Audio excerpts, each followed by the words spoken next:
Hello, and welcome to this special talk show edition of the Newsfeed. I'm your host, Jacob Emmert. Today we'll be discussing sustainability in Virginia Tech's dining services. A recent shift away from styrofoam containers has seen the introduction of compostable to-go boxes.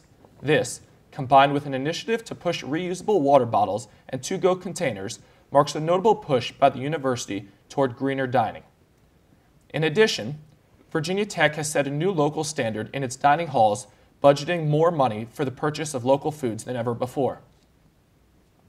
Here to discuss these changes today is our panel of guests. These guests include Ryle Carver, the Sustainability Coordinator at Virginia Tech Dining Services, Jacob Vernon, a student manager at Turner Place, and Alex Hutt, a Virginia Tech student and member of the Environmental Coalition. Each of these panelists has a lot to say on the topic, but let's get to know them a little bit first. Guests, could you please tell us a little bit about yourselves? Sure. My name is Ryle Carver, and I am a Virginia Tech graduate. I graduated in 2012. I currently am the Sustainability Coordinator for Dining Services, and I studied environmental policy and planning and took a minor in civic agriculture and food systems. Awesome. Jacob?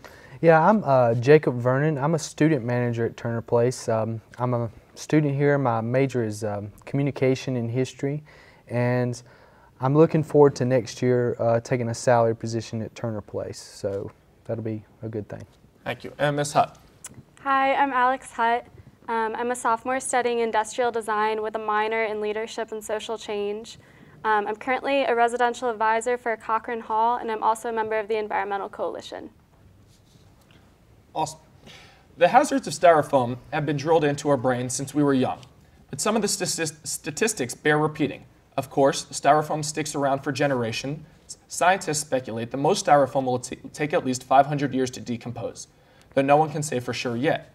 Styrofoam was invented in 1839, but even those early products are still sitting in landfills today.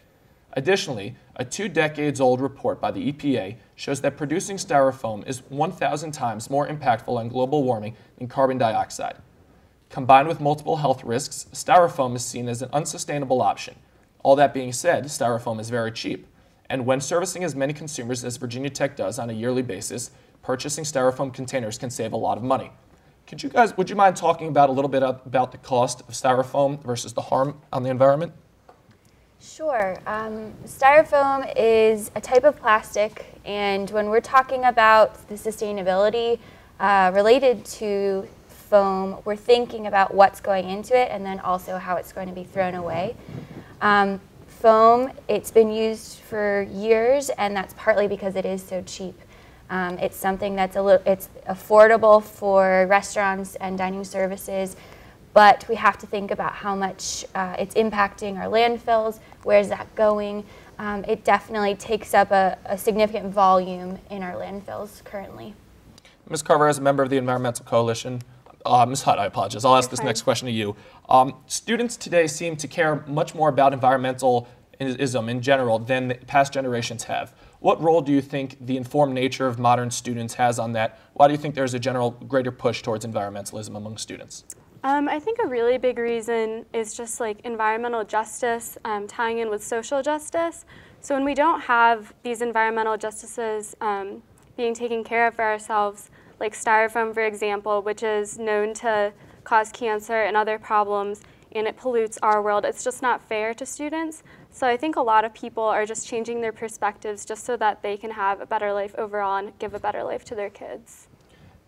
And Riel, this question's more directed at you, but what other factors went into the decision of the dining services to move away from styrofoam and go to more of a more compostable material?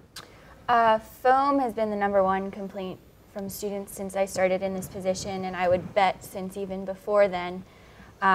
Students just think we shouldn't be using it, and that's something that we've been listening to as dining services.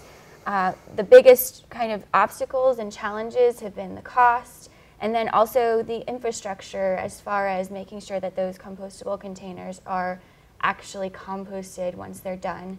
And currently, the only place where the containers can be composted is in the dining halls. Dining Services is the only entity on campus that contracts with a compost facility. So in the future, I hope that we can have composting units, compost pickup in the residence halls and potentially in classrooms, and more than just dining services. And you mentioned that transition from styrofoam to compostable materials and the student complaints that went along with it. How far is that transition? How close is Virginia Tech to being completely styrofoam free, if that is indeed the goal for the future? We switched the majority of the compostable containers that we're using. Last year we used about, or in 2013-14 school years, we used about 1 million containers of just the 9x9 containers. So by switching those 9x9s and then also the 6x6s and 9x3s or 9x6s, those are the 4 most common ones.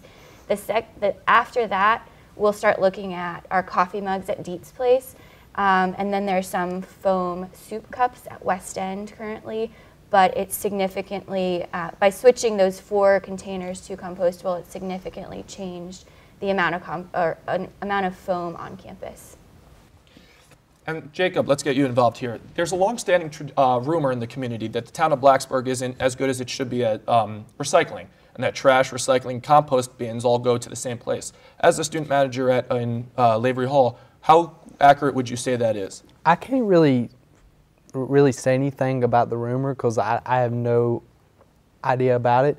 But I can say for sure at Turner Place we work and we strive to separate the recyclables, the compostables, and the trash every night. We make sure that's one thing because we've had issues in the past Turner Place of making sure everything is put in the right spot. So one of my jobs as a student manager has been to show people where stuff goes and to teach them a little bit about the differences between the compostable items and the recyclable items. But I can't really say anything about a rumor because I'm not sure about it. Okay, and I'm interested if either of the other two of you have heard anything about that idea, and specifically those bins in the dining halls, especially the newer ones, where they are separated, and if you know anything about that rumor and how that has worked. Do you want to go? Sure. Well, I have also heard about that rumor. I don't work in a dining hall, so I don't really know if it's true or not. But I have heard, going along with the rumor, that things aren't sorted out or recycled because students don't sort things right. So one thing that we do with the Environmental Coalition is host events throughout the year like Recycle Mania or Earth Week, just to get students informed about how to recycle correctly. And I would just say our compost company picks up the compost twice a week, and when they pick up compost, they sort through everything. And our contract does state that if we have a certain level of contamination, they'll charge for that. So we try to, the staff members are trained on what is contamination, what is compostable, and back of house we're really able to keep track of that. Once we're at places like Turner Place or even ABP and Squires and Burger 37 and Squires, those places, it is harder because students are sorting the trash, but we've created a website called Sit and Sort, and students can use that specifically for the trash at Turner Place, and the website will tell you exactly what is supposed to go where. So the idea is that you can sit at your table when you're done eating and then figure out how to sort it. So. And there's one thing I wanted to add to that. Dining services, I started at Turner Place when it opened, so dining services made great strides in this because I was there from the beginning where everything was still styrofoam and we were going through boxes and boxes a night. So we've corrected this, and I think it's getting better. As time goes on, we get people trained better, it'll be even better. And you mentioned it there, and that was going to be my next question. Talk about the transition from when you first started to where we are now, and obviously this is a thing of the past couple of years. How has the training program changed for the people, as you mentioned in the back of the house, who are having to change the way they went about it and shift their methods of how they go about in sorting the material? I think what was good for us is, like, if you go in Turner Place, you'll notice like the trash can, the bins have like signs that show like pictures of the compostable items and what's recyclable and what's just plain trash. I think that helped us out a lot. That helped me out personally because I come in here and I come from an area where we didn't recycle a lot. So that was a big help to me that I could actually see what was what. So I think that was a good start for dining services to implement that when we first opened. Yeah, and we played with those signs a lot. We tried to make consistent colors, so recycling is always blue, compost is always green, and the pictures have definitely helped. We've seen the contamination fall down since then, so that's been great. And I would say that the more we have students sorting, the longer those signs are there, the more students do know what is compostable and what isn't because they're practicing it. And with that, we'll head to our first break. When we come back, up next we'll take a look at some of the students' thoughts on VT's to-go container options, as well as the panelists' reaction to them. That and more coming up after the break.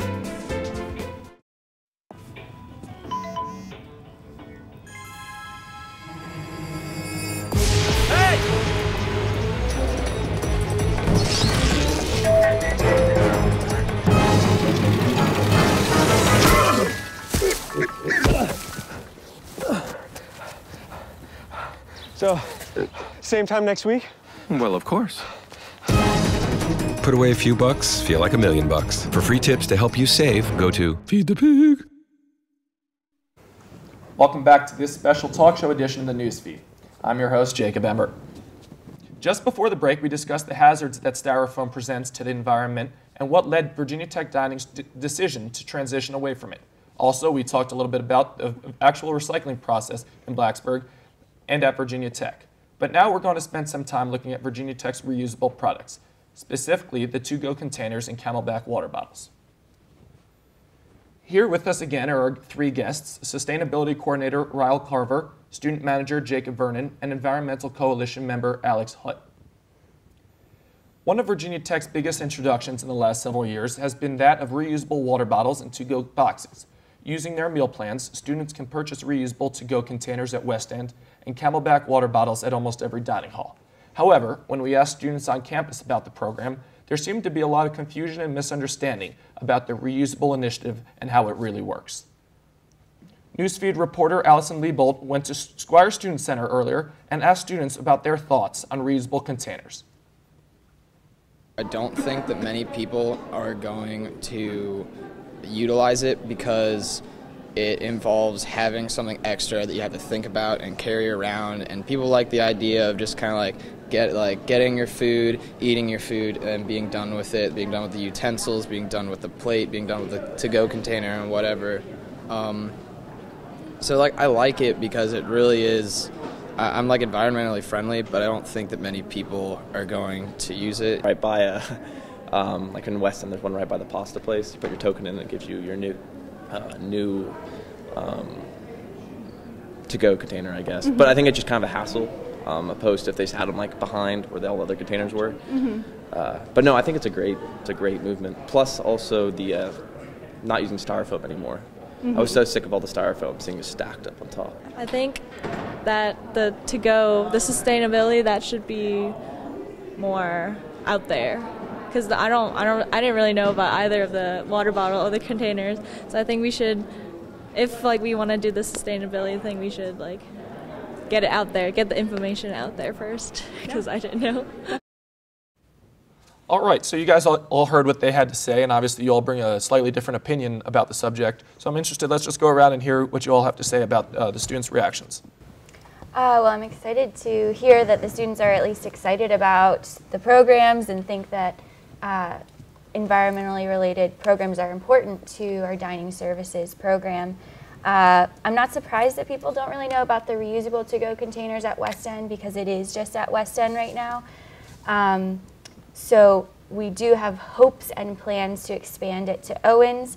West End and Owens are the biggest to-go users, so that is makes sense to have the program at both of those places and potentially move it to Turner Place. As far as the water bottles, we've had pretty steady purchases of those since we started selling them in August. And I'm starting to get to the point where I'll walk around campus and I'll see people that I don't know that have the reusable water bottles, and that's when I know that it's a success. And I feel like it. Sorry for interrupting. When you go into, you're talking about mentioning going to Owens and other dining halls, do you have a timetable for when that seems, if it's going to be next year or in the coming years? We're hoping for this fall. This fall. A student in SGA and in Environmental Coalition submitted a green RFP to the Office of Energy and Sustainability to fund 2 more Aussie machines. So we're hoping that we'll be able to get those. That's what collects the to-go containers. So we're hoping to get those over the summer, have them ready to go fall 2015. And the other thing is that SGA passed legislation in December that all incoming freshmen will receive a reusable to-go container when they come to campus. So they will not have to buy into the program. And having those freshmen a part of the program as soon as they get here will be a huge way to just increase the amount of participation. And Jacob, in addition to being a student manager at one of the dining halls, you are also a student here, so you're going through some of the same processes of other students. What would you say? You heard your fellow students and their reactions. How accurate would you say those are, and what are your opinions about that? You know, I can understand where they're coming from. A lot of stuff, a lot of times, just doesn't seem like it gets out to the general student population. I was thinking maybe a suggestion we could do in Dining Services is do some table cards for that, because the table cards have been really helpful. I mean, people actually do read them. I mean, when I first started putting them out as a student manager, I didn't believe that they were useful, but I have noticed that people actually do read those things. So maybe that's a possibility we could do that to spread the word about that. Definitely. I know we have some in West End, so we've been focusing, at least with the to-go containers, focusing it around West End, and that's probably why people haven't seen it in other units, just because it's not in that dining unit. Yeah. So. And right before we get to you, Ms. Hutt, I'm just going to show our viewers, we have an example here of each. This is one of the Camelback to-go water bottles in the reusable containers. And so these are both more environmentally friendly, and obviously we're talking about more sustainable than what we've been using here in the past. And finally, Ms. Hutt, you watched the video, and obviously what you're doing in the Environmental Coalition is a lot about getting this to be more sustainable. What are your opinions about what they had to say? I agree with all the opinions that were shared. I think the only thing that I have to add that I think would help the program is, if anyone doesn't know, when you purchase one of these reusables, after you're done with it and put it in the Aussie machine, you get a token in return, and then you can exchange the token to get another box when you're ready to use the next one. But from personal experience and from hearing from others, I feel like the token is very easy to lose and a little bit inconvenient. So I think maybe in the future, maybe moving towards an easier way to exchange the boxes, perhaps on the Hokie Passport or something. But I think the way that the program's going, I can definitely see that happening in the future. So it's very exciting. And have you, as in charge of the program, have you heard anything about similar, not complaints, but similar qualms about that? And is that something you're looking towards in the future? Yeah, the two main things that I hear, one, well, it's just at West End, so how am I supposed to use it if it's just at West End, which hopefully we can move it to other units, expand it.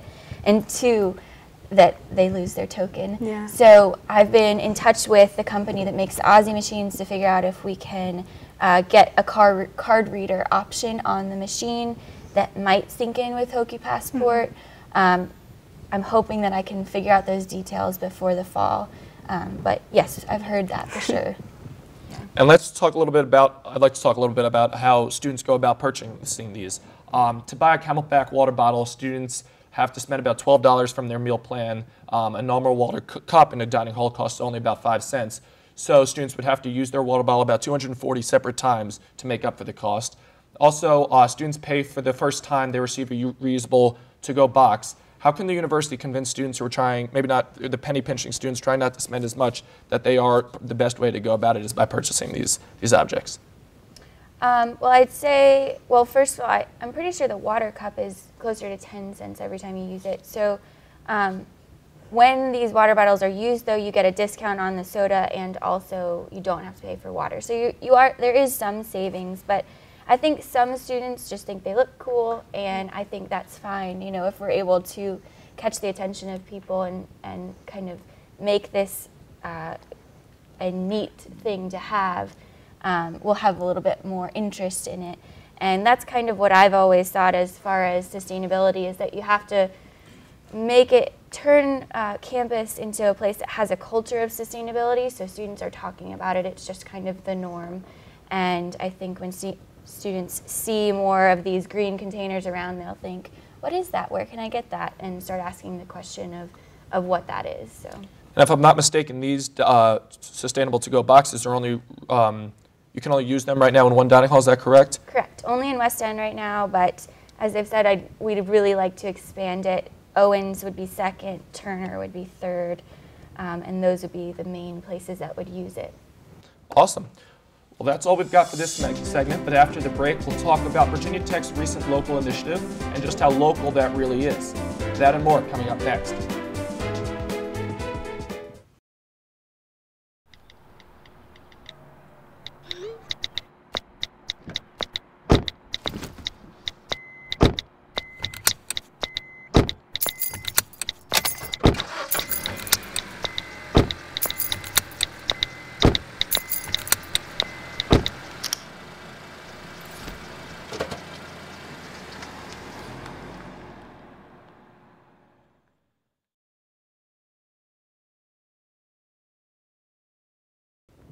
Welcome back to this special talk show edition of the Newsfeed.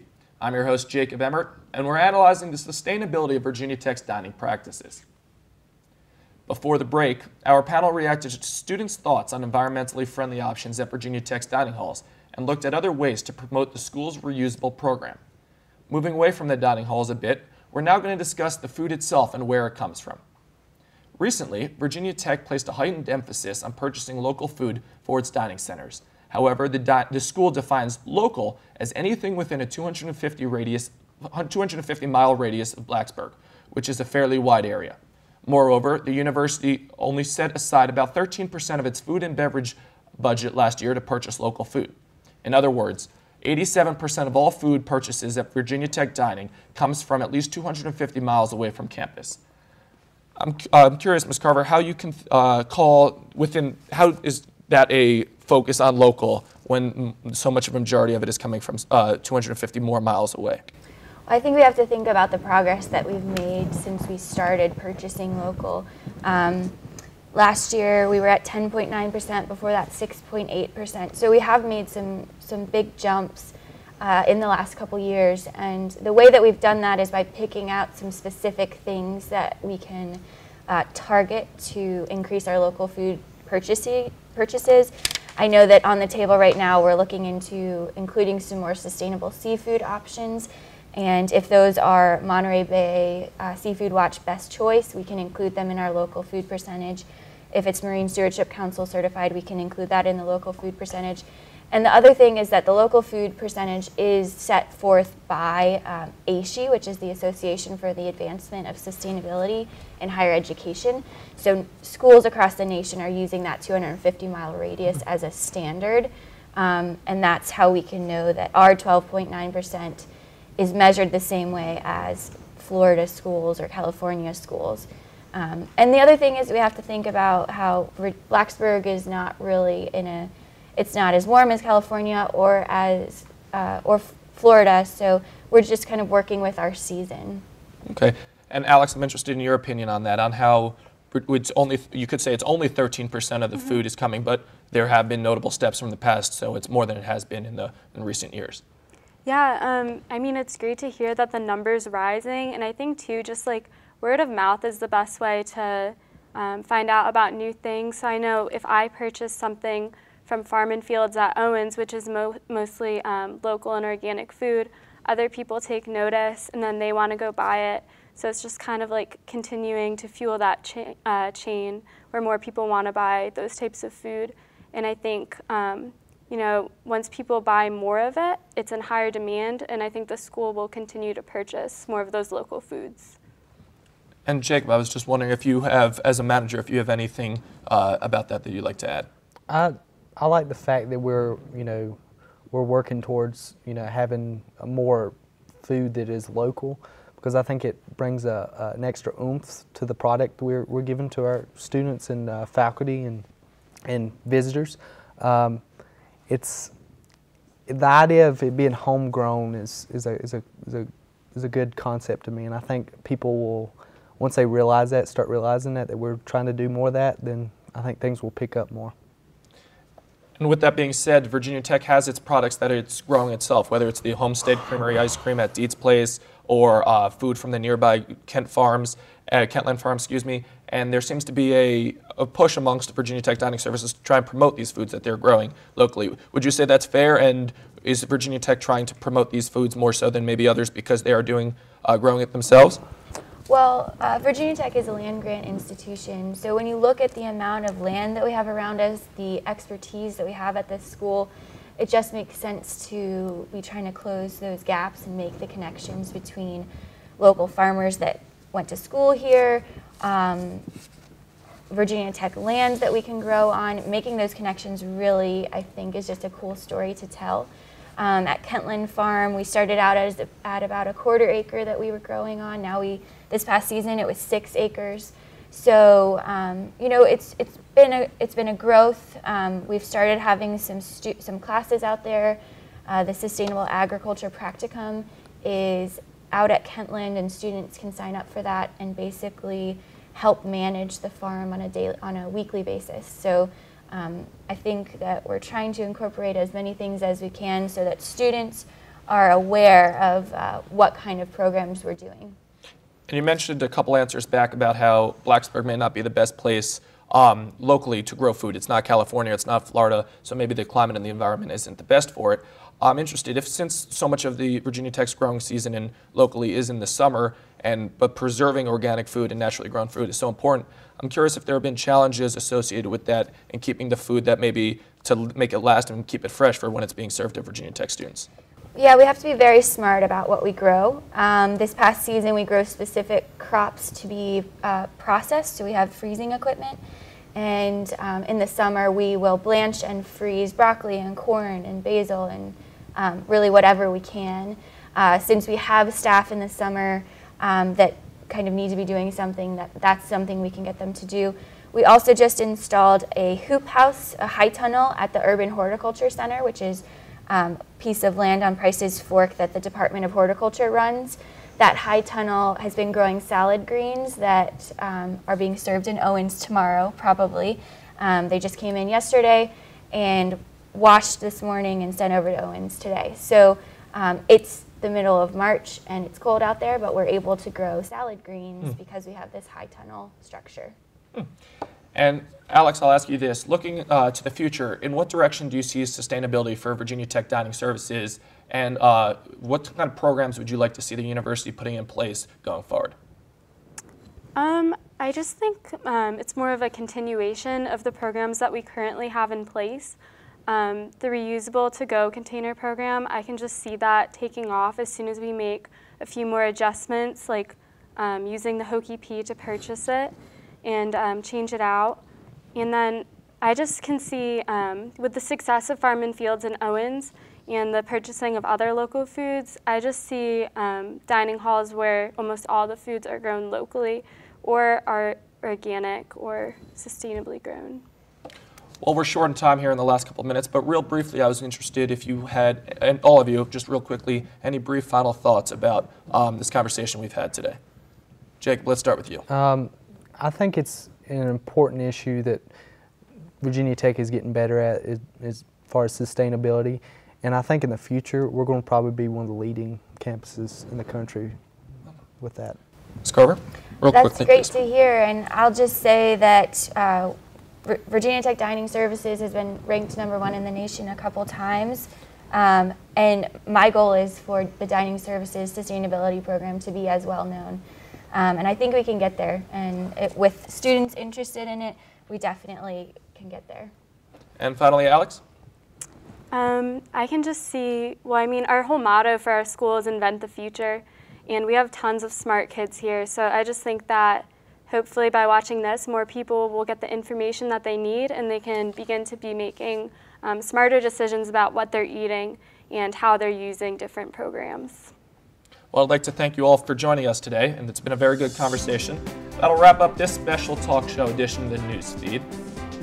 If you have a story for the Newsfeed, let us know. You can send us an email at thenewsfeednrv@gmail.com. Again, I'd like to thank you all for coming and joining us today. I thought we had a very interesting conversation, and as we all said, it's all about where this goes to the future and keeping Virginia Tech as sustainable of a campus as it can be. So again, thank you very much.